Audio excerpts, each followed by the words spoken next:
Students, income tax paper के chapter income from house property के ई lecture की series में हमने अभी तक देख लिया है कि जब हाउस प्रॉपर्टी हेड में कोई इनकम जानी है तो उसका कंप्यूटेशन किस तरीके से तैयार किया जाता है। सबसे पहले ग्रॉस एनुअल वैल्यू निकाली जाती है, फिर उसके बाद नेट एनुअल वैल्यू आती है और लास्ट लेक्चर में मैंने बताया कि नेट एनुअल वैल्यू में से कौन कौन से डिडक्शन अलाउ होते हैं।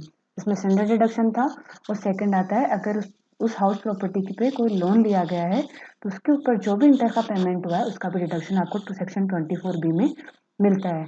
इस सब प्रोसीजर को समझाने के लिए मैंने यहाँ पे 2 इलस्ट्रेशन लिए हैं, उनके माध्यम से इसको समझाने की कोशिश करती हूँ और इसी तरीके से क्वेश्चन हमारे एग्जाम में भी फ्रेम किए जाते हैं और एग्जाम में भी इसी तरीके का कोई क्वेश्चन आते हैं और उनको आपको उसी परफॉर्मे में या इसी तरीके से जैसे भी आपको ठीक लगे वैसे आपको उनको सॉल्व करना है। तो हमारा पहला एग्जाम्पल है, उसमें बताया गया है Sri Suresh owned a house at Ajmer whose construction was completed on June 30, 2018. It was let out from 1 अगस्त 2018। कोई अपने सुरेश हैं, उनका घर है अजमेर में, उसका कंस्ट्रक्शन कंप्लीट हुआ है हमारा जून 30 जून 2018 को और उसको किराए पे उसने दे दिया 1 अगस्त 2018 को। मतलब कि जून में कंप्लीट हुआ है तो जुलाई हमारा वेकेंट पीरियड रहा है। वैकेंसी पीरियड में पता चल गया कि 1 महीना घर बनने के बाद वेकेंट रहा है, उसमें कोई किराएदार नहीं रहा है। On A monthly rent of ₹9,000 का मंथली रेंट पे उसके किराए पे दे दिया गया है 1 अगस्त 2018 से। The other particulars of the house are as follows. इसमें दे रखा है म्युनिसिपल वैल्यूएशन 1,20,000।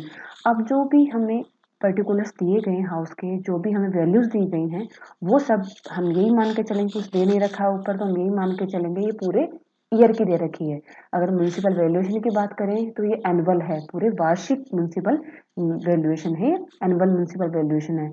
लेकिन हमारा घर तो बन के तैयार हुआ है कब, 30 जून को, तो जुलाई से लेके मार्च तक की ही हमें वैल्यू लेनी पड़ेगी। म्युनिसिपल वैल्यूएशन भी उतना लेना पड़ेगा, फेयर रेंट भी उतना लेना पड़ेगा और जो स्टैंडर्ड रेंट वगैरह है वो सब हमें उतना ही लेना पड़ेगा कि जितने टाइम हमारी ओनरशिप रही है उतने टाइम का ही हमें किसी भी हाउस प्रॉपर्टी का वैल्यूएशन लेते हैं, ये आपको ध्यान रखना है। तो यहाँ हम देखते हैं जुलाई से लेना है तो जुलाई, अगस्त, सितंबर, अक्टूबर, नवंबर, दिसंबर, जनवरी, फरवरी, मार्च, तो 9 मंथ्स का हमें म्युनिसिपल वैल्यूएशन लेना है। यहाँ 1,20,000 है 12 मंथ्स के लिए, तो एक मंथ का हो जाएगा 10,000 और हमारे 9 मंथ्स का हो जाएगा 90,000। इसी तरीके से हम देखेंगे। फिर नेक्स्ट दे रखा है फेयर रेंट। फेयर रेंट दे रखा है हमें 1 लाख, ये भी 12 मंथ्स के लिए दे रखा है तो 9 मंथ्स का हम निकाल लेंगे और 9 मंथ्स का हमारा आ जाएगा 75,000। नेक्स्ट आता है हमें दे रखा है स्टैंडर्ड रेंट। हमें पता है कि स्टैंडर्ड रेंट कहाँ काम आएगा, स्टैंडर्ड रेंट आएगा जब हम एक्सपेक्टेड रेंट निकालते हैं। एक्सपेक्टेड रेंट कभी भी स्टैंडर्ड रेंट से ज़्यादा नहीं हो सकता है। तो एक्सपेक्टेड रेंट कैसे आता है, म्युनिसिपल वैल्यू और fair rent which ever is more, जो दोनों में ज़्यादा होगा वो हमारा एक्सपेक्टेड रेंट हो जाएगा। फिर एक्सपेक्टेड रेंट आ जाएगा, लेकिन एक्सपेक्टेड रेंट हमारे स्टैंडर्ड रेंट से ज़्यादा नहीं हो सकता। तो जो भी वैल्यू आई है म्युनिसिपल वैल्यू और फेयर रेंट में जो दोनों में ज़्यादा है वो जो वैल्यू आई है उस वैल्यू को कंपेयर किया जाएगा स्टैंडर्ड रेंट से, जो दोनों में कम होगा वही हमारा एक्सपेक्टेड रेंट, अपेक्षित किराया हो जाएगा। यहाँ तक आती है। फिर नेक्स्ट हमारी स्टेप जो आती थी वैल्यूएशन में वो आती थी कि हमें rent received receivable during the year वो कैलकुलेट करना पड़ता था, उसमें से अनरियलाइज रेंट लेस होता है। फिर उसके बाद में दोनों को कंपैरिजन किया जाता है, रेंट रिसीव्ड रिसीवेबल को और एक्सपेक्टेड रेंट को, जो दोनों में हायर होता है वो वैल्यू ले ली जाती है और उसमें से लेस किया जाता है वेकेंट पीरियड का रेंट। जी, फिर हमारी जो वैल्यू आती है वो आती है ग्रोस एनुअल वैल्यू। ये मैंने बहुत अच्छे तरीके से और बहुत विस्तार तरीके से पहले प्रीवियस लेक्चर्स में बताया था। तो यहाँ पे स्टैंडर्ड रेंट दे रखा है 1,30,000, ये भी 12 मंथ्स के लिए दे रखा है तो इसका भी हम 9 मंथ्स की वैल्यू निकालेंगे तो 9 मंथ्स की हमारी आ रही है 97,500। ठीक है। फिर नेक्स्ट आता है, फिर आ दे रखा है municipal taxes paid by tenant. ये आपको अच्छे से याद रखना है, ध्यान रखना है, इसमें कई बार कंफ्यूजन होता है। जो डिडक्शन दिया जाता है ग्रोस एनुअल वैल्यू में से म्युनिसिपल टैक्सेस का और वो लेस करने के बाद जो वैल्यू आती है वो हमारी नेट एनुअल वैल्यू होती है। तो municipal taxes paid by owner during the previous year, paid by the owner. 3-4 चीज ध्यान रखनी है, म्युनिसिपल टैक्सेस होंगे वो पेड किए हुए होने चाहिए, ड्यू पे आपको डिडक्शन नहीं मिलेगा, कितने पेड हुए उन पे डिडक्शन मिलेगा। वो पेड बाय ओनर, ओनर खुद म्युनिसिपल टैक्सेस का पेमेंट करे, ना कि टेनेंट। अगर टेनेंट पेमेंट कर रहा है तो कोई डिडक्शन आपको नहीं मिलेगा। और ड्यूरिंग द प्रीवियस ईयर होना चाहिए, गत वर्ष में, चाहे गत वर्ष में पिछला ही पेमेंट किया उसने, पर पेमेंट गत वर्ष में होना चाहिए, प्रीवियस ईयर में होना चाहिए, और पेमेंट ओनर के द्वारा किया हुआ होना चाहिए, तभी हमें म्युनिसिपल टैक्सेस का डिडक्शन मिलेगा। और वो डिडक्शन मिलने के बाद में जो वैल्यू आएगी वो हमारी हो जाएगी net annual value. Net annual value में से हमें दो तरह के डिडक्शन मिलते हैं। स्टैंडर्ड डिडक्शन वो होता है नेट एनुअल वैल्यू का 30%, वो सेक्शन 24A में दिया जाता है। और एक डिडक्शन होता है इंटरेस्ट ऑन लोन, लोन के ऊपर जो इंटरेस्ट पेमेंट किया और लोन लिया गया हो हाउस प्रॉपर्टी के लिए। ठीक है, हाउस प्रॉपर्टी केस में मैंने देखा था कि लेट आउट पूरा हो सकती है या फिर सेल्फ ऑक्यूपाइड भी हो सकती है। लेट आउट में कोई आपके मॉनेटरी लिमिट नहीं है, जितना भी आपका इंटरेस्ट बनता है वो पूरे इंटरेस्ट का आपको डिडक्शन मिल जाता है। अब इंटरेस्ट भी दो तरह का होता है, मैंने बताया था आपको, रेवेन्यू इंटरेस्ट भी होता है, एक कैपिटलाइज इंटरेस्ट भी होता है। Interest of the nature of capital, capital nature का भी इंटरेस्ट होता है। कैपिटल नेचर का इंटरेस्ट कौन सा होगा ये भी मैंने बता दिया था। कैपिटल नेचर का इंटरेस्ट होता है जिस, मतलब जितने पीरियड में हमारा कंस्ट्रक्शन कंप्लीट हुआ है, जिस गत वर्ष में कंप्लीट हुआ है उससे पहले के जितने भी सालों का जो इंटरेस्ट है हमारा, वो हमारा कैपिटलाइज इंटरेस्ट होता है, और उसका डिडक्शन हमें 5 किस्तों में मिलता है।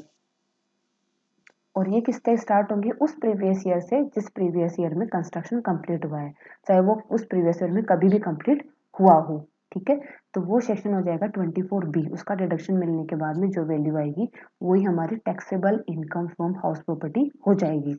अब इसमें दे रखा है कि श्री सुरेश है टुक ए लोन ऑफ ₹1 लाख ऑन 1 अक्टूबर 2015, 1 अक्टूबर 2015 को ही लोन ले लिया उसने। ठीक है, और from Dena bank for the construction of the house at an interest rate of 10% per annum. The loan is still unpaid, loan अभी तक अनपेड है, पेड नहीं किया है। The tenant vacated the house on 31 March 2019, 31 March 2019 को किया है, तो मतलब हमारा फाइनेंशियल ईयर तो कंप्लीट हो गया। However, the rent for the month of March could not be recovered from the tenant. Tenant से एक महीने का हमें किराया नहीं मिला है, तो अनरियलाइज्ड रेंट हो गया हमारा एक मंथ का। Compute the taxable income from house property of Sri Suresh for the assessment year 1920. 1920 assessment year तो हमारा फाइनेंशियल ईयर हो गया 1 अप्रैल 2018 से लेके 31 मार्च 2019। अब हमें लोन का एडजस्टमेंट देखना है। लोन लिया गया है 1 लाख का, और लोन लिया है 1 अक्टूबर 2015 को। हमारा कंस्ट्रक्शन कंप्लीट हुआ है 30 जून 2018 को। तो कौन से फाइनेंशियल ईयर में हमारा कंस्ट्रक्शन कंप्लीट हुआ, तो हम देखेंगे हमारा फाइनेंशियल ईयर है 2018-19। 18-19 में हमारा कंस्ट्रक्शन कंप्लीट हो गया, तो 18-19 से जो भी इंटरेस्ट होगा वो हमारा रेवेन्यू इंटरेस्ट माना जाएगा, और तभी से डिडक्शन मिलना स्टार्ट हो जाएगा। अब बात आती है गत वर्ष 2018-19 से पहले के इंटरेस्ट का क्या होगा। वो सारा इंटरेस्ट माना जाएगा कैपिटल नेचर का, और वो इंटरेस्ट हम कैलकुलेट करेंगे, क्यूमुलेट करेंगे, और वो जो जितना भी इंटरेस्ट होगा उसका डिडक्शन हमें 18-19 से आने वाले 5 सालों में मिल जाएगा। एक एक किस्त का हमें एक एक किस्त, सॉरी, उसको 5 भागों में 5 किस्तों में उसका डिडक्शन आपको मिल जाएगा। अब कैपिटल नेचर का इंटरेस्ट कब से कैलकुलेट करेंगे। हमने लोन लिया है 1 अक्टूबर 2015 से लेके 31 मार्च 2018 तक का। ठीक है, क्योंकि हमारा कंस्ट्रक्शन 30 जून 2018 कंप्लीट हो गया, 18-19 में कंप्लीट हो गया, तो जिस ईयर कंस्ट्रक्शन कंप्लीट हुआ है उससे पहले पहले के जितने भी प्रीवियस ईयर हैं जिनमें हमने इंटरेस्ट का पेमेंट किया है वो सारा हमारा कैपिटल नेचर का इंटरेस्ट होता है। तो 1 अक्टूबर 2015 से देखते हैं 30 जून 2018 तक होता है हमारे 30 मंथ्स। अक्टूबर, नवंबर, दिसंबर, फिर 2015 के 3 महीने हो गए, 2016 के 12 महीने, 2017 के 12 महीने, 24 और 3 27, और 27 के बाद में आता है जनवरी 2018, फरवरी 2018 और मार्च 2018। ये हमारे हो गए टोटल 30 मंथ्स तक का हम इंटरेस्ट कैलकुलेट करेंगे, और जो इंटरेस्ट आएगा उसको 1/5 फिफ्थ उसका हिस्सा निकालेंगे, और इस साल उसका आपको रिडक्शन मिल जाएगा।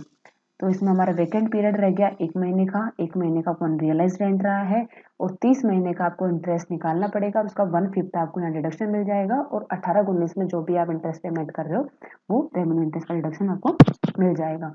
इसमें आपको जो मैंने स्टेप्स बताई है वही सारी फॉलो की गई है।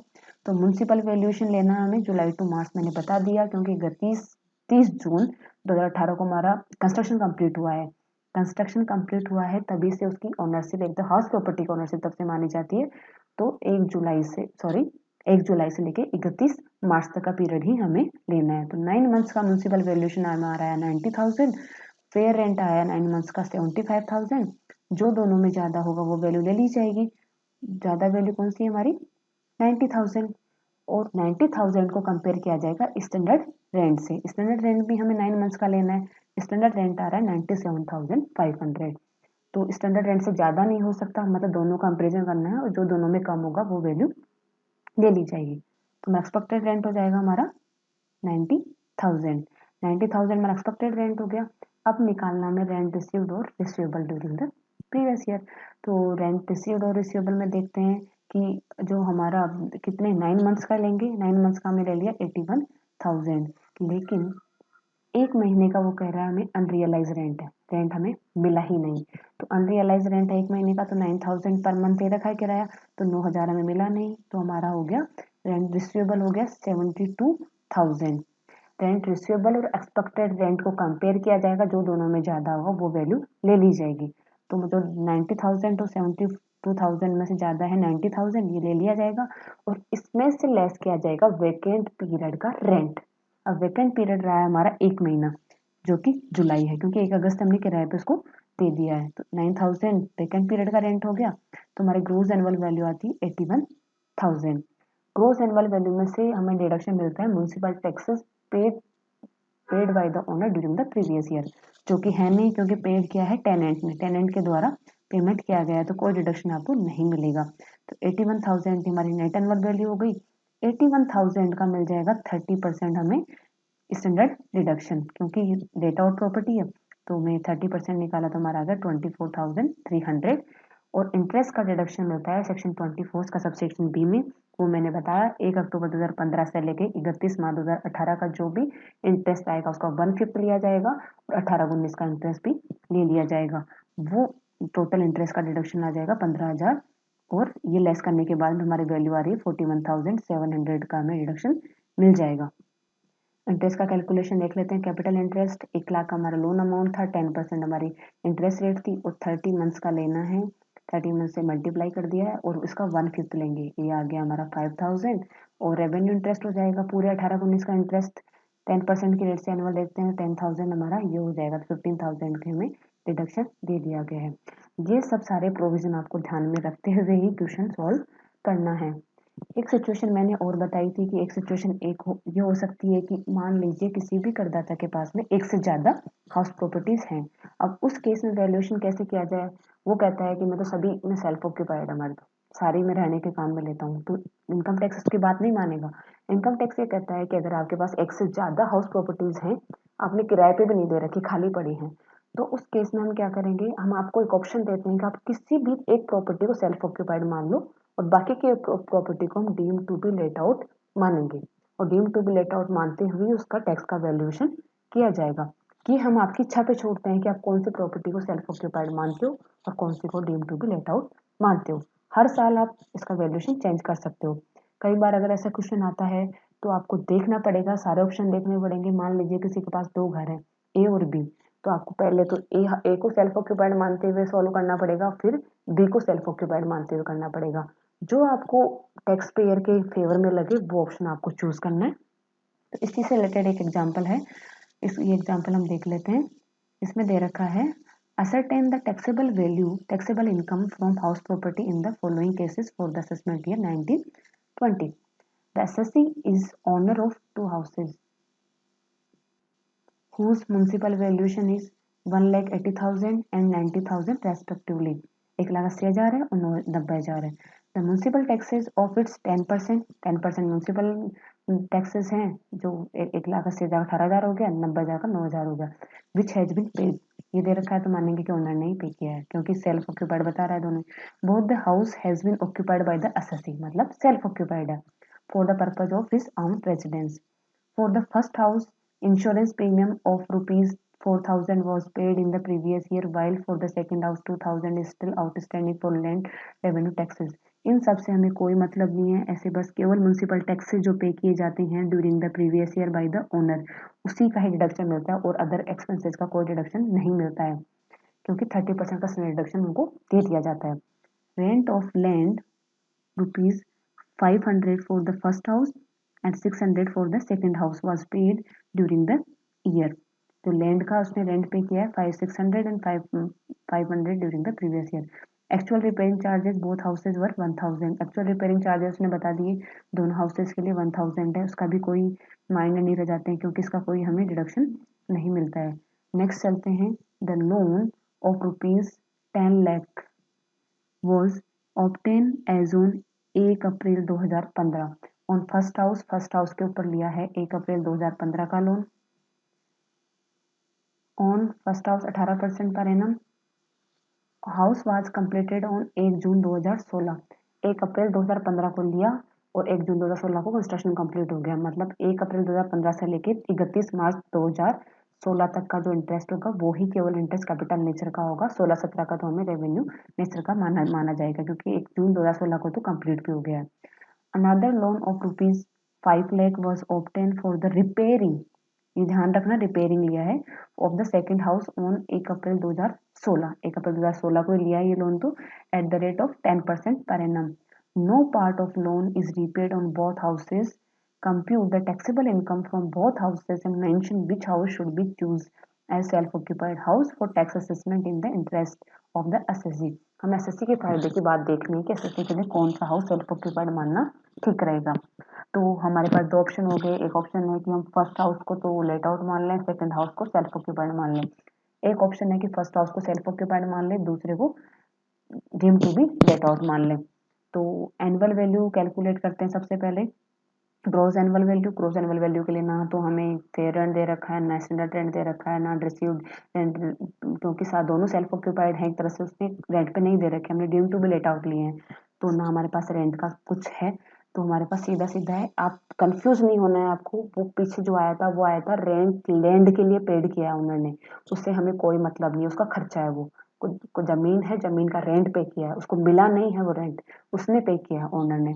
तो एनुअल वैल्यू हो जाएगी हमारी म्यूनसिपल वैल्यूएशन 1,80,000 और 90,000, वही जो वैल्यू दे रखी है वही मान ली जाएगी। इसमें से 10% हमें बोला है कि म्यूनसिपल टैक्सेस हैं, तो इसका 18,000 9,000 रिडक्शन मिल गया। सेल्फ ऑक्यूपाइड के केस में ग्रोस एनुअल वैल्यू नील होती है, ये बार बार बोला है मैंने। तो ग्रोस एनुअल वैल्यू नील मानी जाती है तो उसमें से कोई म्यूनसिपल टैक्सेस का डिडक्शन नहीं मिलता है, क्योंकि नील वैल्यू है तो वो भी नील ही मानते हैं अपन। उसकी नेट एनुअल वैल्यू भी नील ही होती है, ये आपको ध्यान रखना है। अगर कोई हाउस सेल्फ ऑक्यूपाइड मान रहे हो, सेल्फ ऑक्यूपाइड हाउस है तो उसकी नेट एनुअल वैल्यू नील होती है। तो इस ऑप्शन में हमने सेकेंड हाउस को माना था, इसमें फर्स्ट हाउस को, तो यहाँ हमारी नेट एनुअल वैल्यू आ गई नील।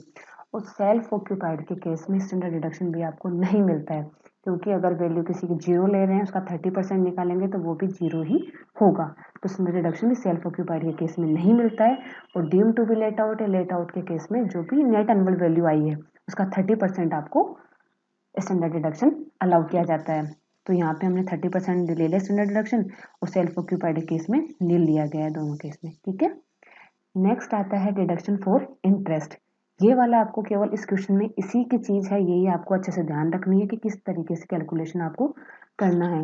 लोन लिया गया है 1 अप्रैल 2015 को और कंस्ट्रक्शन कंप्लीट हो गया हमारा 2016 में, तो 16-17 में कंस्ट्रक्शन कंप्लीट हो गया। तो इससे पहले केवल 1 साल का उसको इसने इंटरेस्ट का पेमेंट किया, वो इंटरेस्ट हमारा कैपिटल नेचर का माना जाएगा। तो हमारा 10 लाख का 18% के हिसाब से हमने कैलकुलेट किया आता है हमारा 1,80,000।